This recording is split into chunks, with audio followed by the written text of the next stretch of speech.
Comic Network and comic-related madness proudly presents this Madness Comic Network Special Edition. All guests and campaigns receive the Madness Seal of Approval.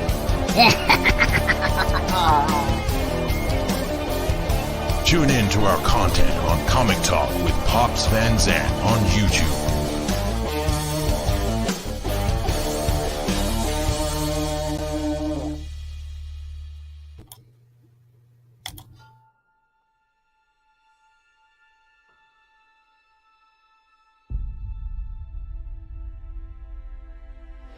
When they mined an area,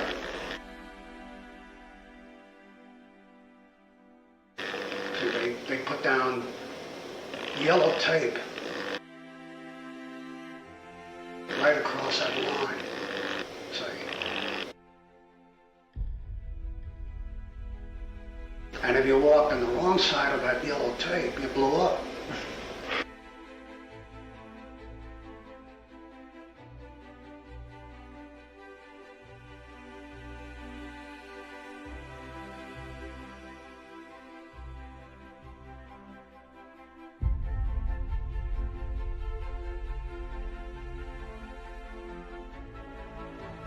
Strange Tales 136. I remember it very clearly, and that was my first exposure to Kirby.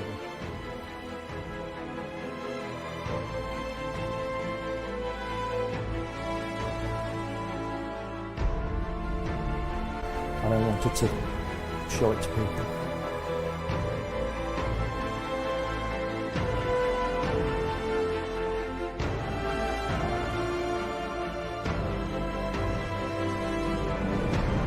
Author Cindy Kep is writing on the edge. Books include Remnant in the Stars, The Loudest Actions, Lines of Succession, Mindstorm,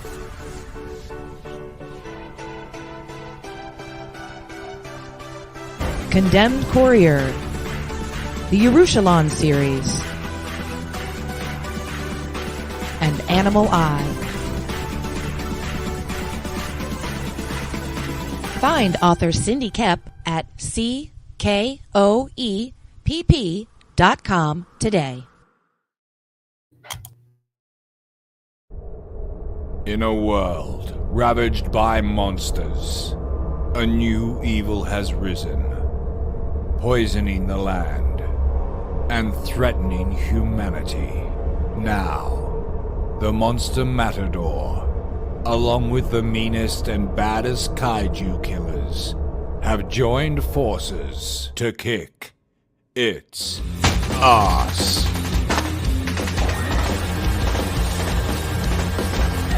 Monster Matador, Afropocalypse. And because I butchered the timing on the intro, I want to play this again. I'm really proud of this. Check this out, guys. The Madness Comic Network and comic-related madness proudly presents this Madness Comic Network Special Edition. All guests and campaigns receive the Madness Seal of Approval.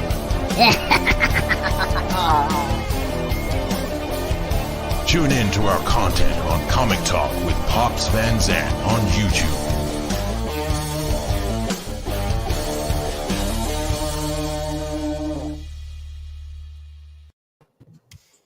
Is that excellent or what?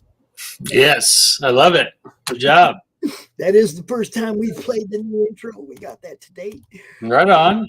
Dude, love it. I love the people that help out the madness. Morgan, you rock, brother. You know, I just got to throw that out there. That was, you know, he was just like, yeah, I'll help you do that real quick. Boom, boom, boom, boom. And there I had an intro. It was like amazing. So I'm here with Matt Campbell. Mr. Matt Campbell and Sam and Dean are also here. Oh, yes. Ooh, what's up, John? How you doing? Sean with Part-Time Comics. How you doing, brother? Right on. I just want to say, you know, we got some people watching right away. I like when Exactly. people pop right into the chat. It's wonderful. So go ahead, Matt. Tell everybody who you are. I already put your campaign over there in the chat so people can pull this up. We're going to do a deep dive on this in a few minutes. But who are you? Right on. Thank you, Pops. My name's Matt, and I'm a human. The end. That's the best sorry. kind of, I was supposed to tell you about my Kickstarter campaign. That is the best kind of person to be, a human. I like it. So my name is Matt. I am a comic book creator. I've been in the arts and entertainment industry since about 2000. I've done work in storyboards for film, concept art for animation. But for the past decade, I've pretty much focused in on comics and telling stories. That's my passion. And I have my own comic book series called Mythica. It follows a Scottish soldier and an Irish spy in the early 1900s who are fighting demons and getting kind of to know each other a little bit. But they end up at odds with each other because they're both kind of alphas, and they have this love-hate relationship. And there's several other characters as well who all end up kind of coming together as a family to try and figure out what's going on, what's this demon stuff all about, how come there's people with abilities, and the whole point, the arc of most all these characters kind of culminates with them working together and becoming a new family, because all of their families get attacked by demons or slaughtered or killed or whatever. So they have to start trusting each other. They have to work together. So I started this comic because I had not seen many characters in comics who were Scottish and wore kilts. And I have a very proud Scottish heritage. My clan is one of the largest in Scotland. So I wanted to have that. So I started working on that. And then I also love supernatural, and I loved all the monsters of the week and dealing with different kinds of demons. And so I wanted to create something that fit with that. So started putting this story together many years ago. I had a ton of different ideas, and so I worked with a writer named William Tooker, who helped me kind of streamline it into a cohesive story instead of just a bunch of ideas. And now here we are, 8 issues later, and we've grown and grown and grown over the years, gotten a bigger fan base. And with this last campaign, we've gotten some pretty big names working on covers, and the team is growing, so we're able to get the books out faster. And now we're starting to talk to some bigger publishers instead of been self-publishing under the Action Line Studios title for a long time now. So now we're talking to bigger publishers who can get us out to, more stores and expand it even more. So it's pretty exciting. Cool. Now, I was going to say, I noticed it says number 8 on it. So it's not like it's something new. You got a lot to talk about with this, because there's going to be, you're going to have people that might see you tonight that have never seen your book before. Okay. And they're going to want to know where they're coming in at. Sure. Okay. We thought of that. Or if they can go backwards and get all the way caught up. All that kind of stuff is very pertinent to us. Absolutely. Yeah. So you're right.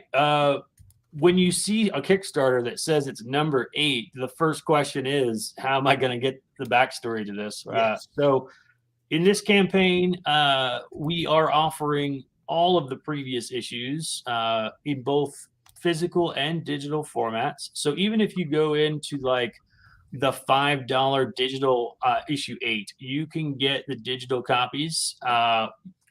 So you can keep it, really inexpensive, and that still helps us out a ton. You can also go in there and get the physical copy of issue 8 and get, the individual issues, previous issues, as add-ons. We did that because we have a lot of people who have been collecting and only need issue 6 or only need issue 5, so they can just go in there to the add-on section and get that one issue if they need it. But we also have reward tiers that have all of the sets available automatically, so you don't have to fool with anything. And what we've decided to do, because we do have issues 1 through 6 as a graphic novel. Hello, the Raven's Loft. We have issues 1 through 6 collected as a graphic novel, and that's on our website right now. You could go get that. Cool. You could even get it digitally. But with what we're doing with these campaigns is every time we come out with a new issue, we reprint the previous issues with new covers from different artists. So we give some other artists opportunities to be on the cover, and we limit those and number them. So a lot of these books are only limited to like 100 copies. So it motivates the collectors that might already have issue 6 or issue 7 to want to go ahead and pick it up again. Well, I'm a floppy guy. Yep. Are there first prints of issue 1 available? Oh no. Oh no. Like the first editions, you mean? First print edition? First print of the first. Yeah, no, those are all gone. That's the collector in me going, oh yeah, they're out there. I mean, there's hundreds of them out there, but they're all gone. I don't have any. I don't even know, to be honest with you, if I have one. See, now it's shame on you. You should have one, especially if I mean, if they're turn out to be something everybody wants, and there's only that many. Well, I that's why we limit them. That's why we number them, because I do want to make them collectors. Because all along, I kind of figured at some point that I would be turning this over to a bigger publisher, and they'd probably start over with reprinting issue 1 again, but they're going to do it in the thousands or tens of thousands, and so those copies are going to be more mass produced. So everything we've ever done since the beginning has always been pretty, limited runs and numbered. And like I said, that's why every campaign we can reprint all of them again, very limited. So all of them are very rare. But altogether, I've probably printed, somewhere in the neighborhood of 4,000 copies of the first 6 issues. That's jamming, dude. That's work. I like people that put in the work. Are you networked with any retail stores? Some, yeah. Mostly the ones here regionally, local around me. I found when I was first doing this that a lot of the comic book shops around the country wouldn't really want to carry a lot of independent titles because there's just so many, and they're like, we can't support everybody. Right. So they would say, well, if someone's coming in here asking for it, then you will carry it. And so I wouldn't get a lot of traffic in comic shops around the country, but as I started going to comic shops around my region, they're like, oh, well, we consider you local artists and you have a following that we know will happily carry it. So I've got it in pretty much almost every comic shop in Colorado, as well as like New Mexico and Arizona. Nice. There are a couple shops overseas, over the pond in Scotland, that have this book, in the UK. So that's pretty awesome too. Well, I like that you're from Colorado, because I got a lot of friends from Colorado that do this. Mike Barron and Yep. Justin Belmont and all these guys, Barry McLean, all these guys that are from Colorado that do this. Yep, Colorado's got a lot of comic creators. A lot of them are really quiet about the fact that they live here too. Like some big names that don't really like to advertise where they're from. One of them has a namesake that's exactly the same as mine.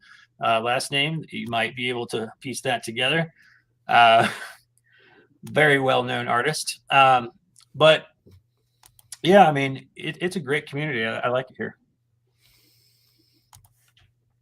I just know a lot of people that I've met since I started doing this. They're from there, and it's like the ones that I mentioned are not afraid of telling that's where they're from. So I wasn't doxing anyone or anything. There are just a ton of cool people that live there, though, that do good comics. So, Absolutely. Past Master Dan wants to know if Clint Helinski has seen those. Has Clint Helinski seen this? You haven't seen nothing yet. So the cover that you're looking at right now on the screen is, remember I said we reprinted the previous issues. Mm-hmm. This is the cover for issue 5, and the artwork is done by Kleber Lima and colored by Antonio Diaz. So this isn't even like the normal issue 8 cover. This is actually from issue 5. So if you scroll down, you don't want to watch this video first? If you like, sure. Let's give the fans what they want. Give the fans what they want. All right, sure. All right, we'll play this and then we will go through. We will deep dive. All right. Welcome, Mythica Maniacs. This is the official launch of Mythica issue 8.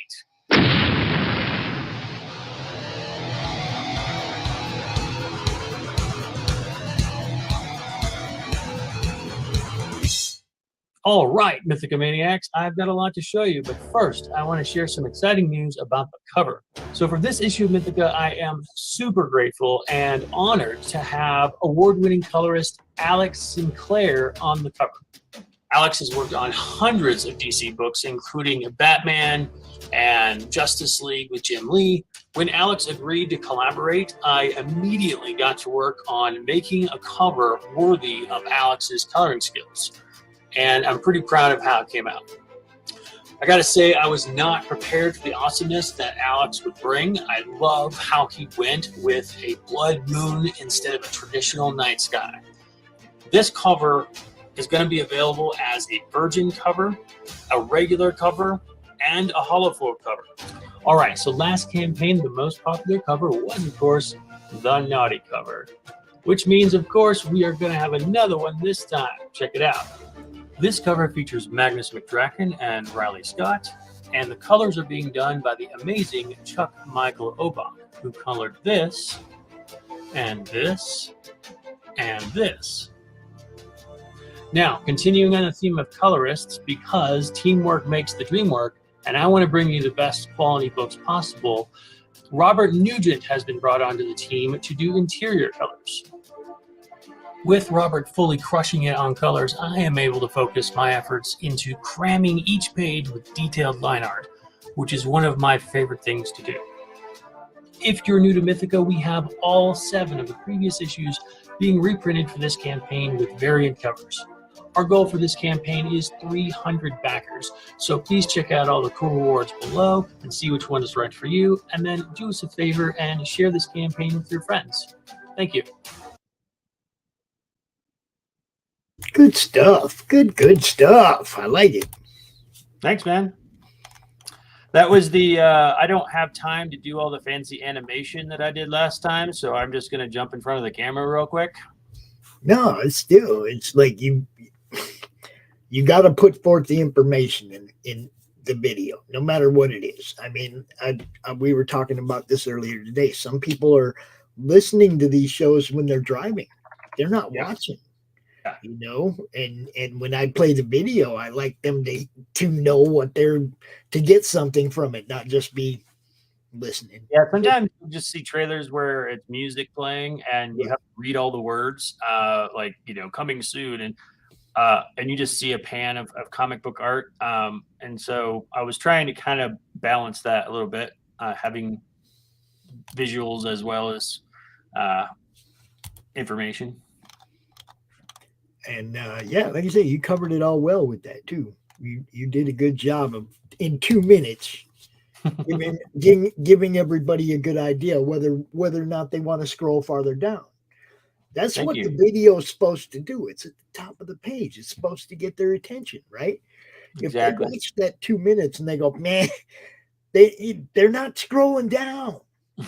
You see what I'm saying? It's like, so the video is really important. A lot of people don't get it, but there are people that won't even go past the video sometimes if it doesn't get their attention, you know.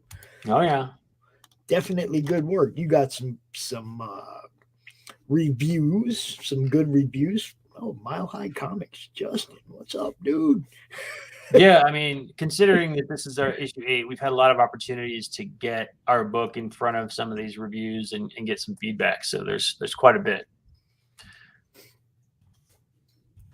Yeah, and also since you were smart and you said something on the YouTube channel, moderator, you are.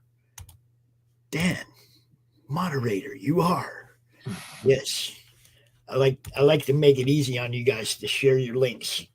You pop Oh, in, right you're on. watching my show, drop your link there so everybody sees it. You know, I try to give everybody the moderator range so that I don't have to worry about it. You guys Right know on. that's what my group is about. That's what my shows are about. It's about networking. It's about promotion. And by all means, promote what you're doing, man.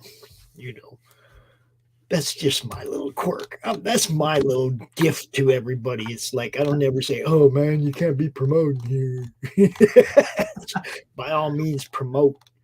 Yep. So there you go. There's your covers. Yep. So yeah, there's our cover variants. The naughty one will be colored. It's being colored right now. Right.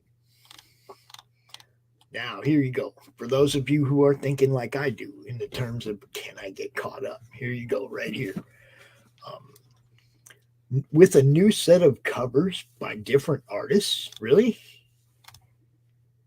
Yeah. So every time we reprint them, it's going to be a new set of covers with different artists. So that first one right now is done by Bob Hall, who is a veteran. He used to work with Stan Lee.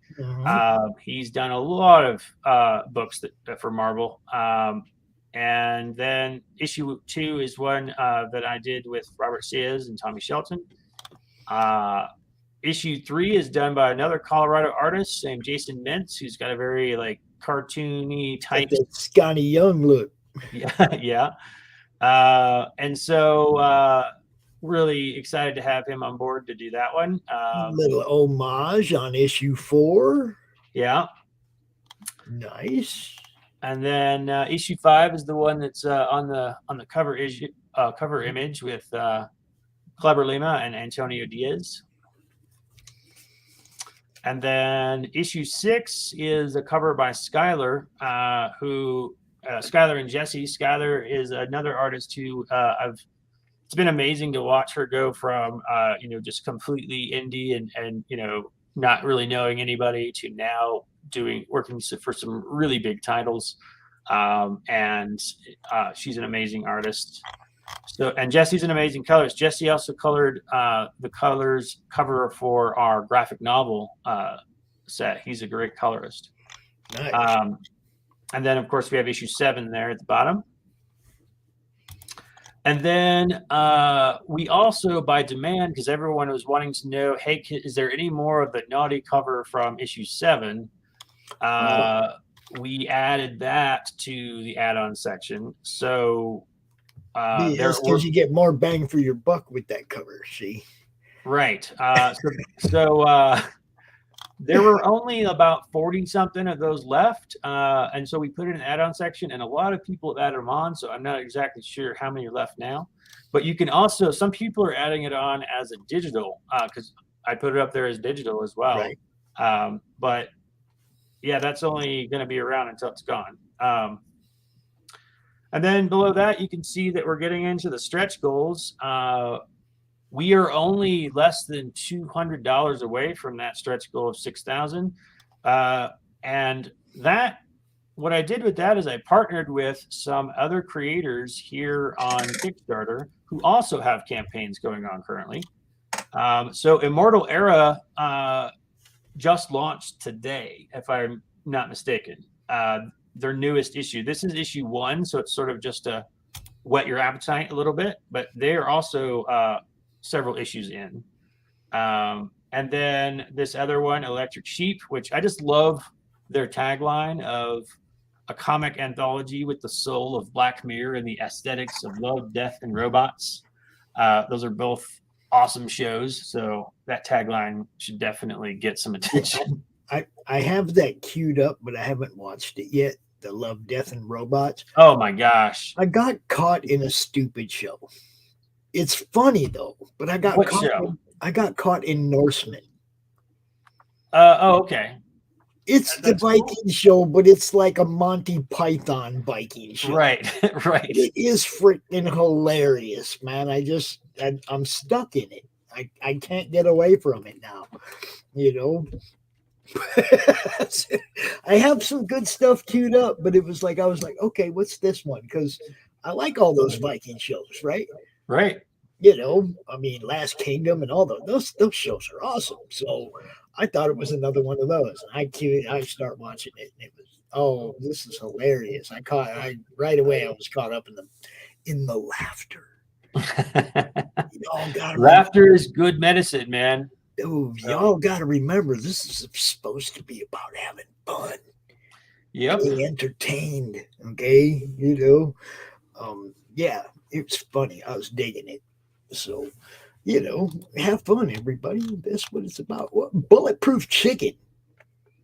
So yeah, that's one of the other comics that's coming in with that first backer bonus or with that first stretch goal.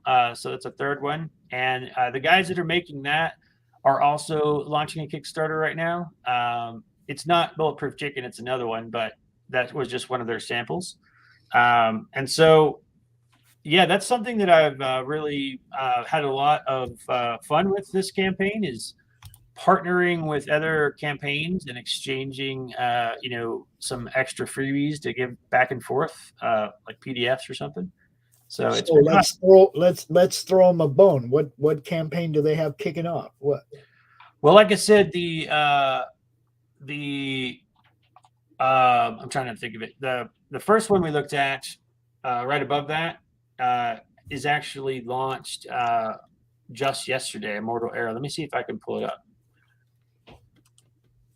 I mean, if we promote campaigns, that's what we do. Well, Right? I realized that, but I I literally mean, just got home right you can before drop this. that link in the chat, and people can go look at that too. That's what That's pretty much what I was saying. Let's throw them a bone. Let's make sure. Yeah, people absolutely. know No, I about love that, that. So here we go. So here's the first one. This is Immortal Era 1 through 6, and it looks like they haven't officially launched yet, but I could have sworn their launch date was today at some point. So maybe they are launching later. But you can certainly sign up for. They have 105 followers, so check that out. And then the other one here. I'm trying to remember who did the chicken one, but I'm drawing a blank. We got Milo. We got Matt Knowles. What's up, everybody? Welcome to another Madness Special Edition. We're out here with Matt Campbell. We're talking about Mythica, number 8. Mythica. So what do you want to know about Mythica? Well, let's see. Well, let's see. Where? I mean, you already said you have a proud Scottish background, so we can't go. Where'd you come up with the Scottish dude? Because obviously, but what is it about that era that made you want to cover that and cover a story about that? Well, the era was actually something that took some time to figure out. When initially the story was being put together, one of the situations I wanted to have the characters in was that they would be on the run from governments and people who wanted to take advantage of their abilities. And so originally I was thinking of having it in modern times, but with satellites and tracking, and all that stuff, it was going to feel, really modern and high tech. And I didn't really, feel like that was going to work. So we started to look back at other time periods, and we looked at World War II. But at that time, it felt like everyone was doing World War II, and it's really easy to make Nazis the bad guy and turn them into zombies or monsters or something. And so I felt like it was overdone. So we went back farther, and when we finally looked at World War I, and I started looking at the aesthetic of it, like everything came together because it was just this perfect balance of old world and new world. And a lot of people will call that, era steampunk. But essentially you've got ships on the water that are still, old style sailing ships.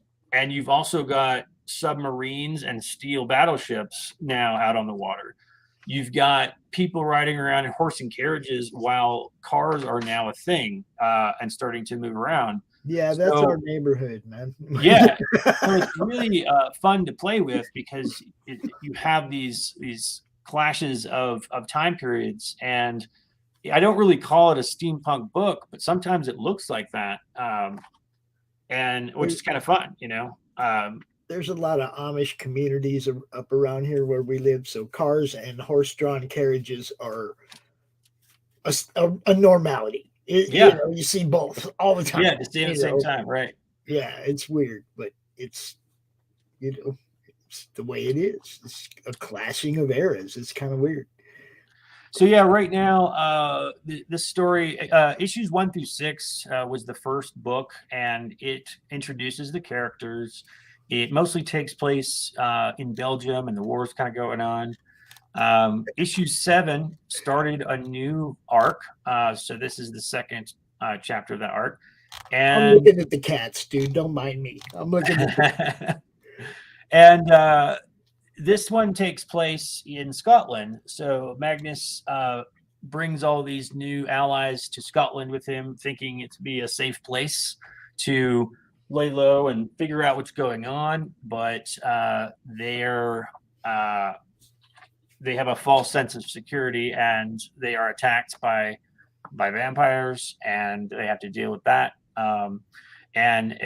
In this issue, or currently kickstarting, Magnus is lost all of his crew in the last book. His whole squad is in military squad called the Black Watch, and they were all killed, and he survived, and so he feels guilty, and he's now going home. So he goes to these people who were family practically to tell them they're now widows, and all the men have died, and so they're sad, and they're angry, and they're saying, you promised you'd bring our men back, and so he's building up this guilt and this well of wrath that he's going to kill every single one of these creatures who are responsible for the killing of his men. And then, as if a gift from the gods, the vampires attack him, and he's just like, all right, let's do this. And there's like an 8-page fight where he's going toe to toe with 6 vampires, and they can heal. And all he's got is his 2 boot knives, and he's just going to town on them, and it's just been a fun book to make. Now I see this right here, and this is something that shows that you appreciate your fans. Okay, it's not just stretch goals. It's not just about the money. It's about how many people you actually put the book in their hand. Exactly. That word of mouth, when they get a good book and they tell their friends, now their friend might back it next time, and the numbers go up. And that's how the numbers go up. Everybody knows it's word of mouth is the best advertisement there is, especially in the comic community. We talk about each other's books, and you can tell the level of excitement somebody has, and if it's somebody that you trust their judgment and they're all jacked about a book, you're probably going to go check that book out. It's exactly. Hi Fanta, got Phantasmagorical. What's up, girl? How you doing? Belmont Press. That's how I say. Justin lives in Colorado too. Smokes the Fox in the chat right there. Book written by another Colorado dude, Mike Barron. See, you guys, are all over the place. See, Mike keeps asking me to work on something with him, but I end up working on this book mostly. It's been a lot of work, but now I'm starting to gather a team together and get this book out faster. We have a colorist full time. We have a letterer, and now I can just focus on the line art and the story. Ultimately, I'd like to hand this off the way that Todd McFarlane did with Spawn, and have some other artists work on it while I just kind of oversee it. Right.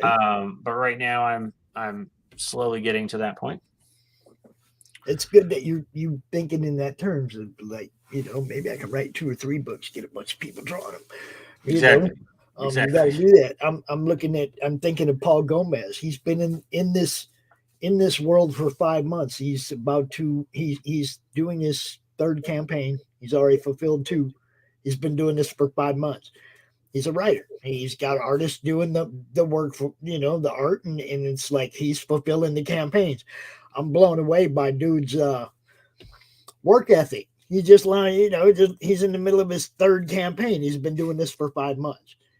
You Wow. know, I mean, that's strength. And you know, if you got a good team, you can put out 3 books every 6 months. It's, You know, is he doing all that through Kickstarter or what? yeah. Right on. The book he has right now is called Cryptic Haze. He did Bushy Boo Circus and PTSD, and then now he's got this one. You can get all 3 of them on the current campaign. But yeah, I mean, dude just puts in the work. He's oh yeah, and he's also doing a story in my anthology too. So he will have 4 books within 6 months, you know, or you know, have done the stories. Ours won't be fulfilled that fast, but you know, have his work will be done. He will have, you know, 4 books done in 6 months. That's awesome. You know, strength in numbers. Put together a good team, a good solid team, and you can go beyond what you think you can do, man. You really can. Yeah, I actually know quite a few of the people who are working on that project. Like the letters of that book of Paul's are being done by McLean McGuire. Yeah. McLean actually did the lettering for the first 6 issues of Mythica. And that's how small the community is. Yep. You know, as big as it is, I see so many people that knew each other from networking over the last few years. You got to remember, I've only been promoting books for a couple of years. You know, I was a fan. That's all. You know, What do you mean you were a fan?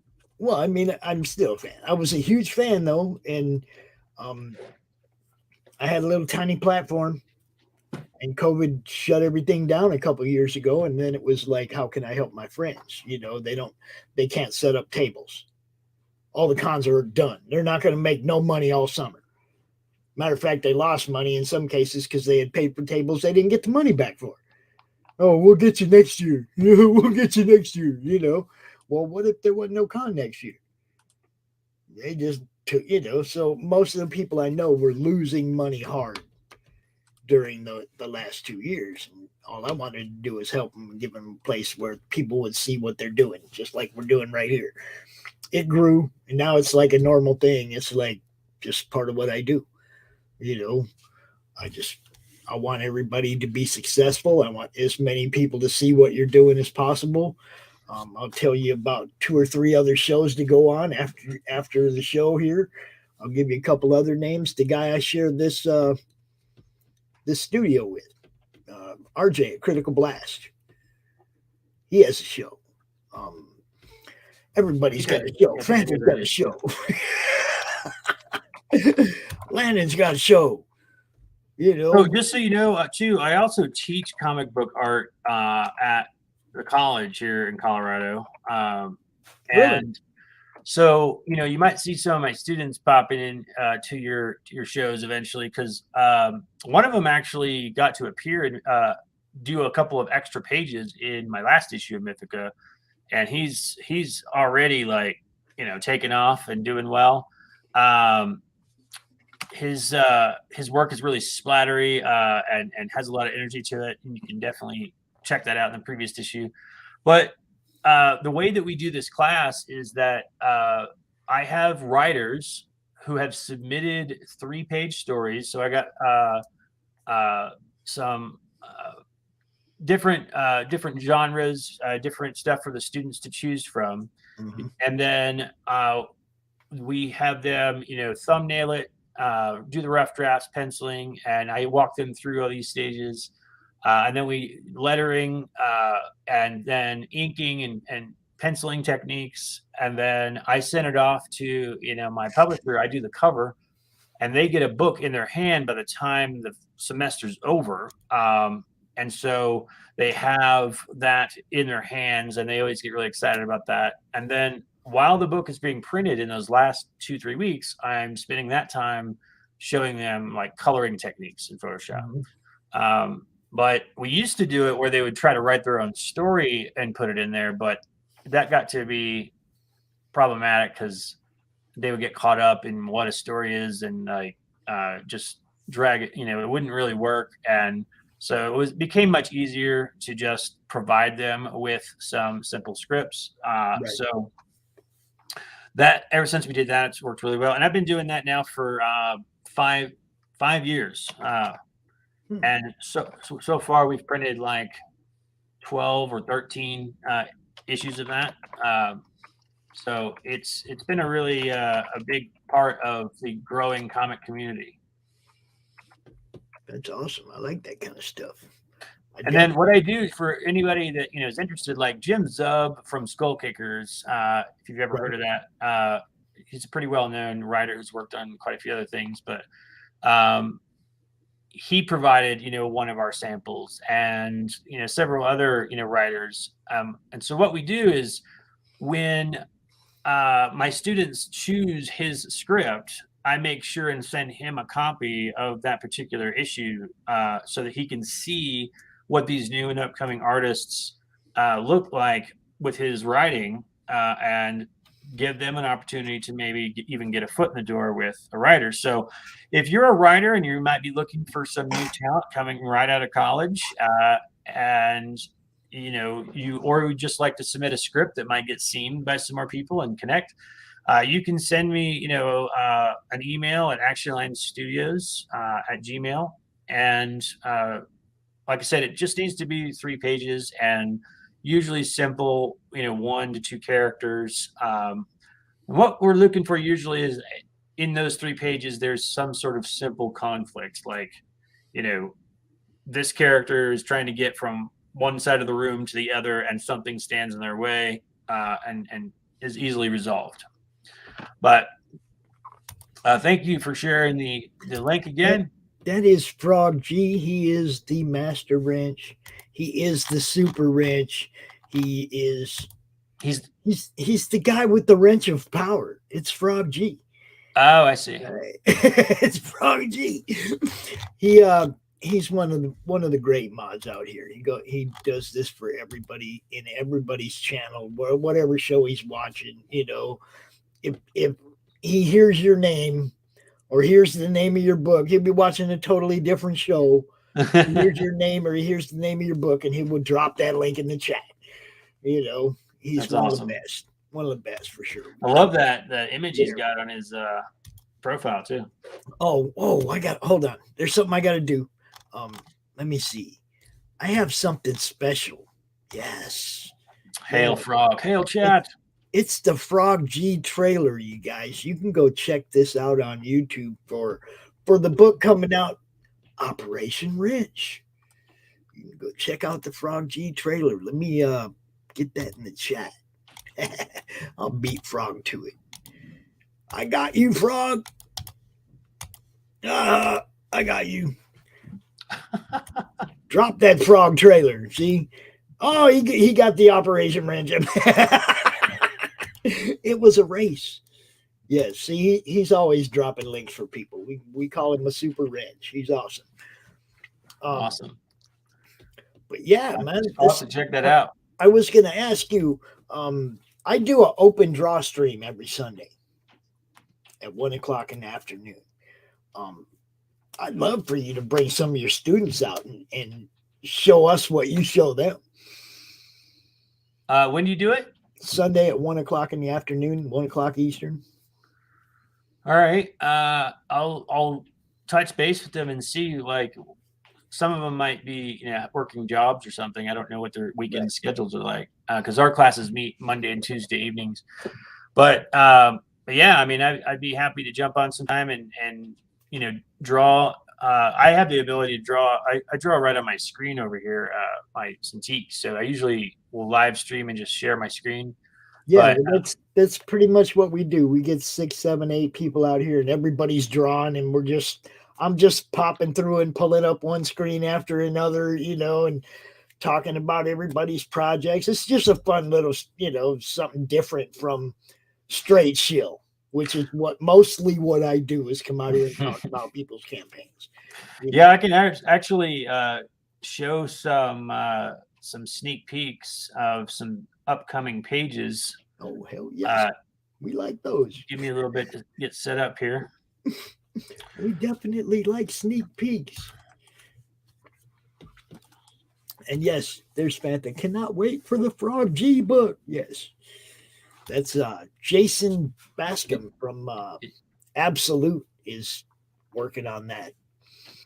Is the Frog G book on Kickstarter right now? I think it looks like it's on.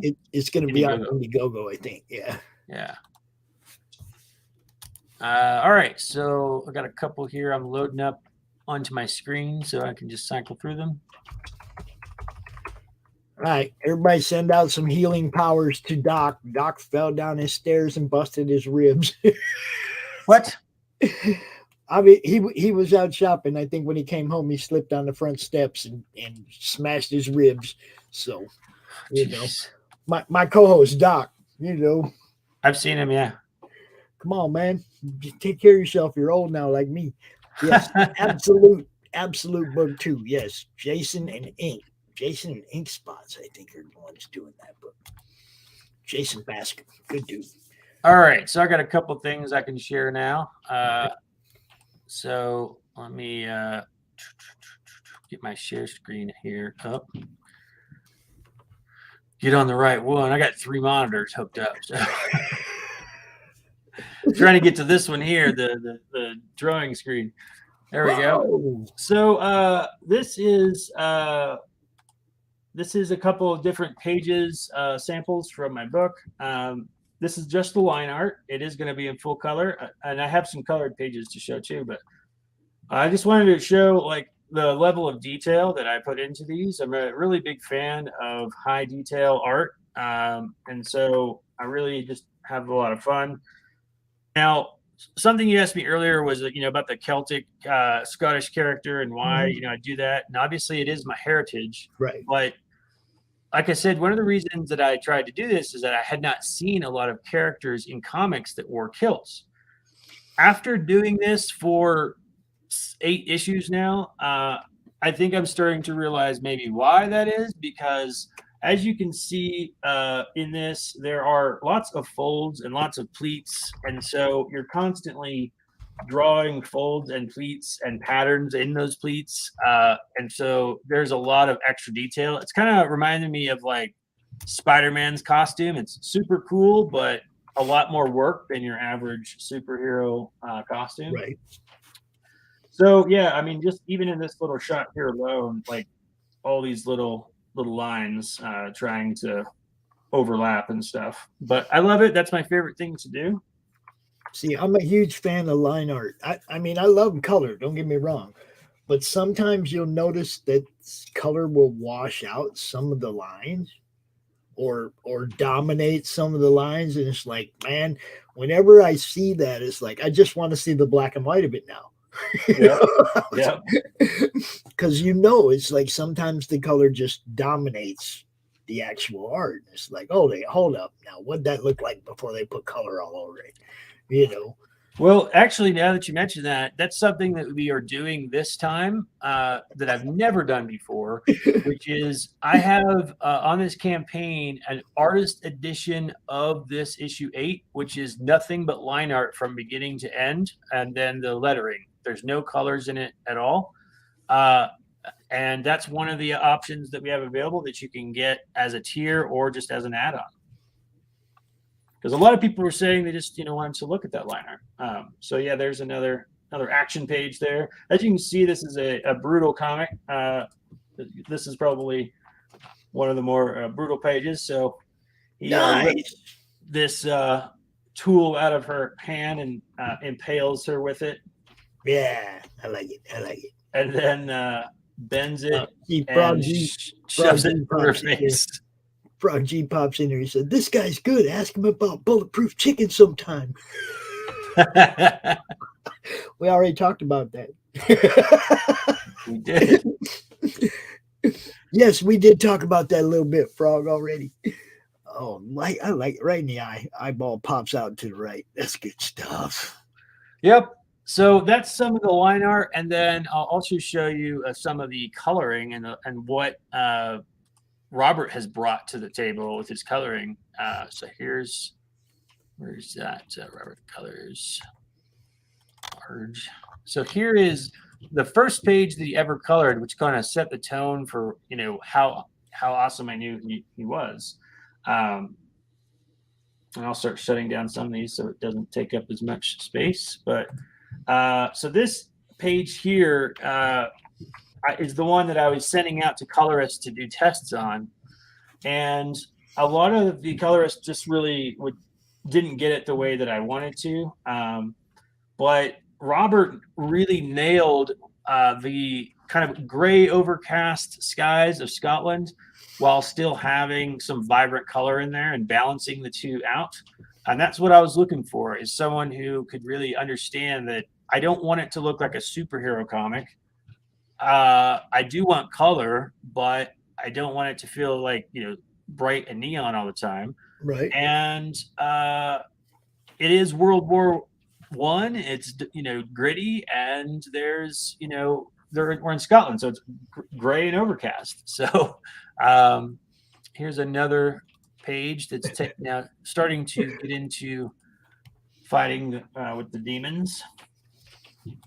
And you can see that, again, lots of gray in there.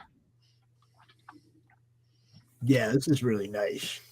And one of the other things he does really, really well that I love is how he can create a sense of depth. He'll kind of put a fog over the line art in the background to separate the shadow from the roof up there. Well, the shadow I drew, but oh, really? That's the fact that the line art is not black anymore, because he goes in there and he cuts it out so that, and then he puts like a fog in the background to create more distance and more depth between the foreground characters and the background characters, because the line art's all just black. Same thing here. Instead of just solidly filling them black, he's creating some distance. And he's really, really good at adding that. And that's what you look for in a team member of any kind, is someone who's going to add to your story, not just do something that you could probably do yourself. And that's what I love about Robert, is he really adds a lot to these stories. He did the same thing here, where you can see this background's all been kind of softened up with some haze. Yeah, it looks amazing. It really does. It gives you more of a reality check to it. More of a realistic feel to that background. Yeah. And I don't think I've had a book that had more animals in it than this book. We've got this big bighorn, Highland cow. We've got his dog, which is a wolfhound. We've got some puffins flying in the air, and sheep. And I was going to say, they're real animals too. They're not like furry animals. They're not like furry people animals. Yes. I'm not a big fan of that, but I have, I've had characters that I've had to draw like that in the past. We also do a lot of Easter egg hiding. So even on this page here, I'll let you see if are you a fan of 80s rock music? Like, come on, man. So I'll let you see if you can figure out these couple Guns N' Roses and the Black Crows at the same time. So I try to put Easter eggs in there whenever I can. I'll show you another one on this page. Did you ever watch the show Highlander? Yes. So there was this group of people that watched them called the Watchers, and that's what this symbol here is, buried in the rocks. There you go.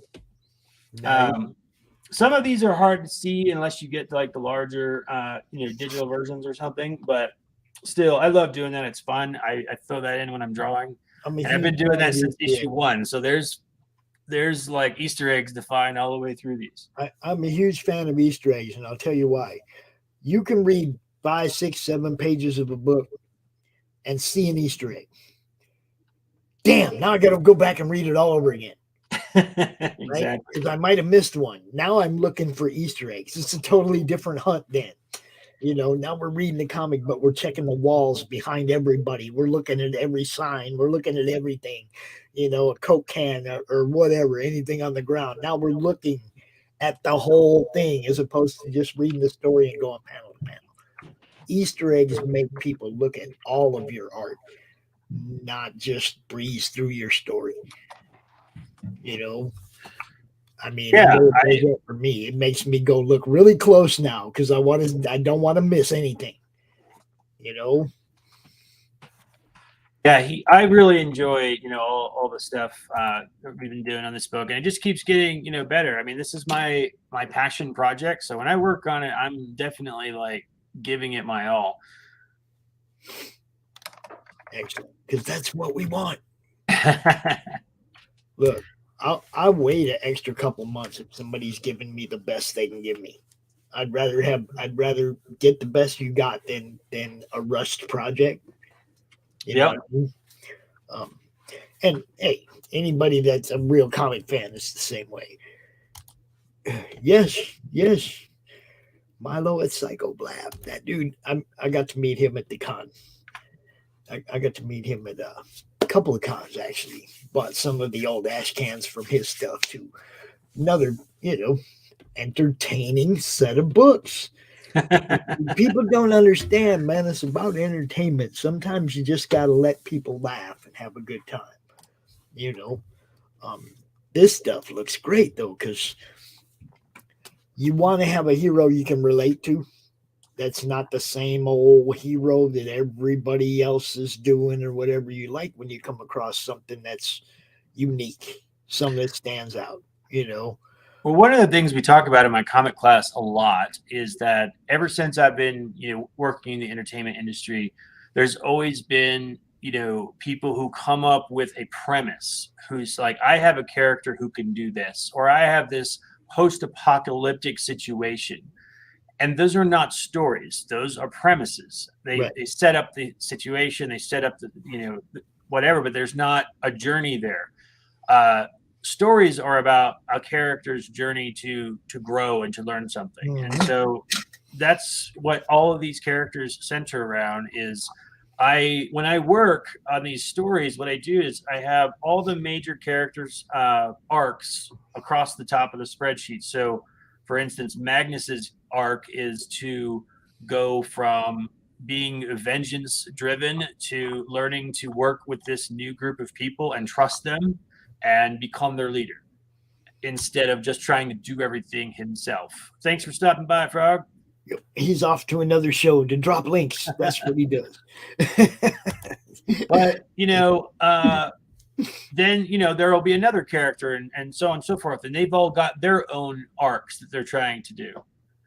So when I write a scene for a story, I'm always looking at, whose arc is this moving forward? And if it's not doing anything but just looking pretty or being cool, then I sometimes have to remove it and make sure that every scene is doing something to move characters forward on their journeys.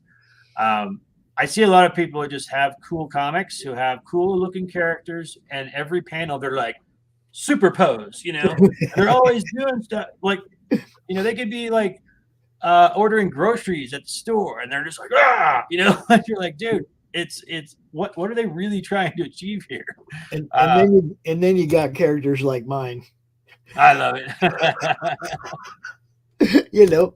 He doesn't care. He's like, yeah. I love it. Hey, it's like I said, you try to come up with something unique, right? We didn't create Crom to be a character. I don't know if you know how Crom came into existence, but the comic related Madness logo.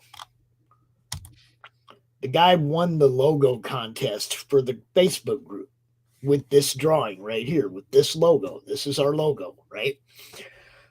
That little troll was not created to be a comic book character. He didn't have a name. He didn't have a personality or nothing. He was a logo.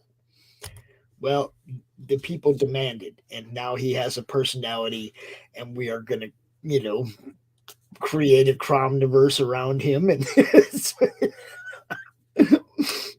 what do you do when it's like it wasn't my idea, and I Right. didn't really want to do it, and I told It's Ryan, just sort of you know, growing into its own thing. It's well, trying yeah, to- and I told Ryan, I said, if you want to run the campaign, and if you can get RJ to handle the fulfillment at Critical Blast, to handle all the fulfillment, so I didn't have to worry about anything but promoting the comic, then yeah, I'm in. But if I have to try to figure out how to be a campaign manager and all that kind of stuff, then no, I don't want no part of that. This is what I do. I talk about comics. Right. This is what I do. I'm not a creator. I'm not none of that. Man, this thing all created itself. It really did. We have people like you had the Mavericks and Natverse crossover print. But if you look down there underneath the chair that Yeah, I see it. yeah, there's Crom. He shows up everywhere. Okay. It's like, he's awesome. got a life of his own now, so now people actually are, That's great.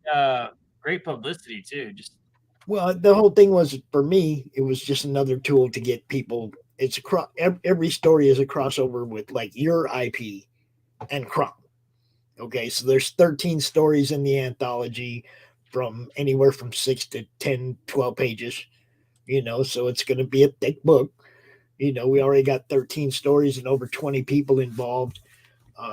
Jim O'Reilly did this beautiful print, chromage, I like to call it. And then he wasn't satisfied with it, so he sent it to somebody else to be colored. And of course, now I can't find it. Where the heck is it? Oh, there she is. Okay, so check this out. So Jim O'Reilly draws this Steranko Hulk chromage. I actually have that really big on my wall. That the Stranko one.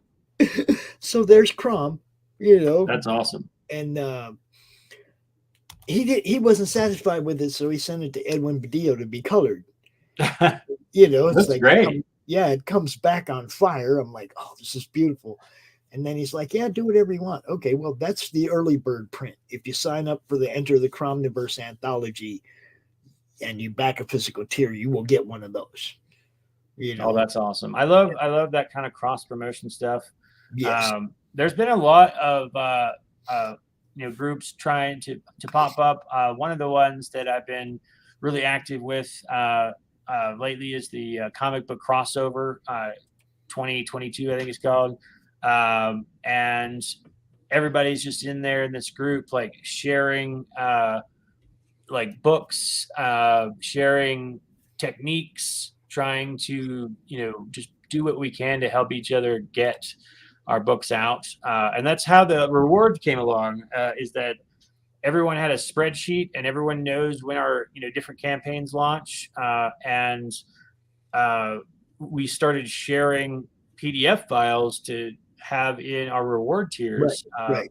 And so you guys I'm assuming you guys are also doing update trades. Yes, absolutely. Update trades, all that stuff. And it's really important if you're going to be creative to try and get to know the other creators out there, help each other out. And a lot of times we've seen it just help people get over that hump. Like they just almost couldn't make it, and then all of a sudden everybody pitches in and promotes and helps them get over that last hurdle. So it's a really great community. That pretty much everything I do obviously is based on trying to get more eyes on people's stuff. Okay, so last weekend during CromCon, Tank Ferret the whole weekend was drawing a Cromtastic collage, and everybody who appeared at CromCon last weekend allowed Tank to add one of their characters to this collage. And this collage has like 40 characters on it. You know, everybody except George. George wouldn't let us put he wouldn't let us put Joe King on it. But everybody else, and he said no because he was the last person we asked, and he's like, no, just to be funny. But you know, everybody we have the cat from Beowulf 3, Ms. Mooney. Okay, the cat, Mr. Mooney, I think is the cat's name. We have one of the frog gangster from Dust Bunny Mafia. Just, you know, all kinds of characters, man. It's a full page collage, and we're going to use it as a promotional tool. We're going to put a legend on it where you can identify each character, know who the creator was, where you can get that project, where you can go check that project out, and we're just going to give them away digitally to everybody. You know, That's awesome. That's everything we do. I mean, the book, to me, the book was just another way to get more eyes on these guys' IPs. You know, do a crossover story with Crom, and we will make a book and we'll put it out there. And you know, Eric Hodson, Dreaded Dinosaur Man, he's doing a story. Just all kinds, just tons of good people, man. I'm just blown away by the amount of people that were interested in being involved. Like Paul Gomez, he's got a Bushy Boo Crom crossover, which is that's where you're all these Crom clowns you're seeing. That's where they're coming from.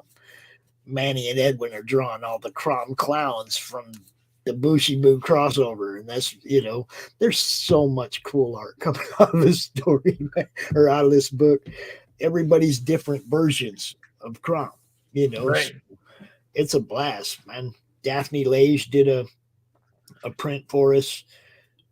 But you know, just tons of good stuff. Having a blast. We even got shoes, dude. We're even gonna have shoes. Did you see those Punisher shoes?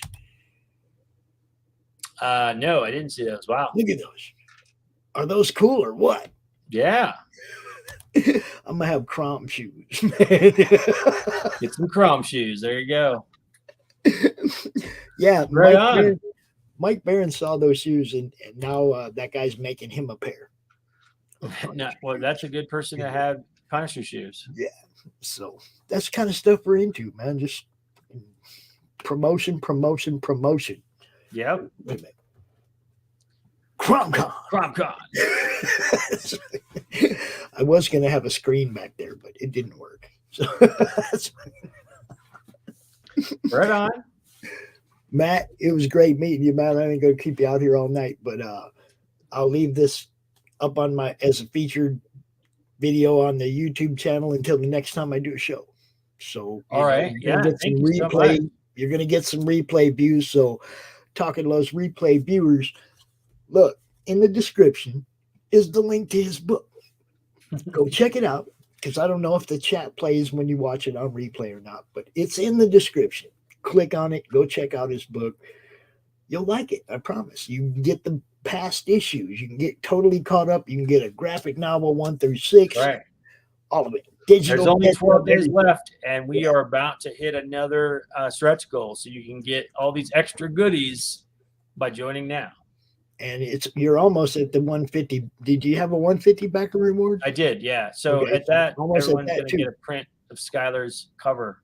So we're excited about that. Yes, you're almost at that too. So go back that book. Yo, you know what's up. Matt, drop this link once a day in the Madness. That's what it's for. All right. It's a networking and promotion group. Nobody's going to tell you, you can't do that in this group. That's what the group is for. You're not going to see who can beat who posts. It's just like you were talking about with that other group. That's all this group is about, is networking and promotion. It's not about nothing else. So, all right. I will do. Thank you. It is your place for promotion. That's what we do. All right. Awesome. I will definitely do that. Thank you so much for having me. It's been awesome to be on the Madness Comics Network. And I will see you, let's see, what was it? On the 27th at 7. 27th. For CromCon. Yes, 27th for CromCon. You guys know what's up. Oh, and sign up for CromCon is up right now. You can go get you a spot. Don't wait. Don't wait. I don't want to have Monday Madness scheduled like 3 weeks in advance for that one day. That's what happens. The people that don't get a spot in CromCon, then I'll give them a spot on the next day on Monday Madness. And, it's like before you know it, I'm out here all for 5 days straight because, Right. I never want somebody to miss that spot. I'll do whatever to get them out here. That's why we do the open panels and the open draw streams. If you miss a spot, just come out here and jump in one of these panels. It don't matter. We're going to talk about your stuff. I promise. That's what we do. So everybody check out Matt's book. I mean that. Check it out. All right. And y'all have a great evening. I'm going to play a couple commercials and I'm going to get out of here. All right. Thank you so much. You bet. Have a good night, man. Oh, cat's moving again. Oh, dirty look, too. I know. What are you waking He me heard up for, dude? All right. You have a good night, man. I'll talk to you. All right. Thanks, Pops. You bet. Sunsworn Wings of Vengeance is funding now on Indiegogo. Don't miss this action-packed space fantasy adventure sure to rekindle your love for the genre. Get it now on Indiegogo or just go to sunsworn.com.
Secrets, trust, worth. The bond between souls intertwined within otherworldly intrigue. Michaela Jade brings forth the Elite Warrior series, a collection of dark fantasy romance novels set in a twisted world where power lusts in the hearts of men and devotion seduces the souls of women.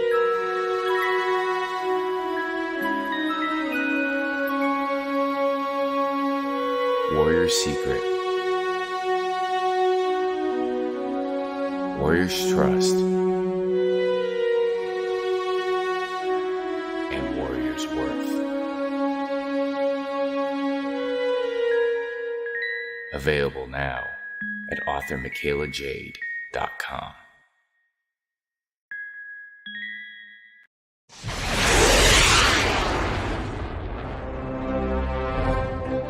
From author Brian K. Morris comes a classic hero in a high-flying, fast-paced, and action-packed steampunk adventure. The original Skyman battles the Master of Steam with an introduction by comics icon and historian Roy Thomas. A Rising Tide, an Ace Comics publication. Available now in print or digital format on Amazon.com.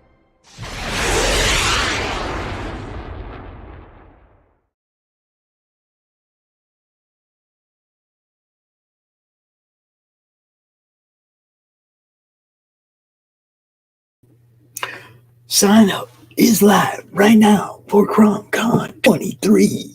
Go get your spot. Don't wait.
Yo, Pops here. Are you looking to be on Monday Madness? Is Monday no good? Do you need a special edition? Are you looking to be on the first timer spotlight on for you new guys? Launch parties, countdowns, CromCon Monthly. We got it all right here at the Madness Comic Network, providing online promotional services for the indie comic community and proud sponsor of Comic Books for Kids provides comic books to kids in hospitals and cancer centers across the U.S. It's a place where we can all work together to make sure every child has a comic book. 100% of all proceeds go towards the kids. It's about making a difference, and while they're in the hospital, allowing them to fly like a superhero, battle dragons, or rescue teddy bears. We are in every state in the country and now support over 160 hospitals. Every month, we add more. Visit CB